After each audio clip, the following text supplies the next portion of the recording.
আমরা এখন নোয়াখালীর মুছাপুর সুইচ গেটে আসছি। আসলে এই গেটটা গতকাল 9টার দিকে এটা ভেঙে গেছে।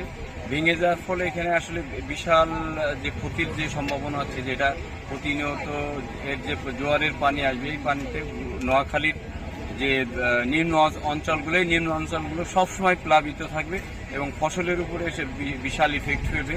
যে কারণে আমাদের কাছে মনে হচ্ছে সুইচ গেটটা খুব তাড়াতাড়ি যত দ্রুত এটা উন্নয়ন করে এটা আবার রিপেয়ার যদি করা হয়, তাহলে নোয়াখালীর যে অবস্থান আছে, নোয়াখালীর আগের যে পূর্ণ অবস্থায় সে পূর্ণ অবস্থায় ফিরে আসতে পারবে।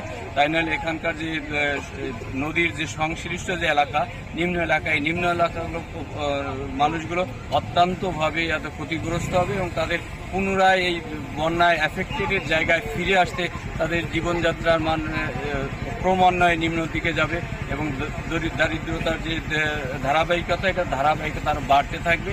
আমরা আশা করি যে আমরা যারা শুনছেন এবং করছেন সবাইকে বলবো যে এটার পুনঃস্থাপন করার জন্য সরকারি বা বেসরকারি বা যে অর্থদাতা যারা আছেন সবাইকে আমি বিনীতভাবে অনুরোধ করছি একে আবার পুনঃ অবস্থানে নিয়ে আসার জন্য।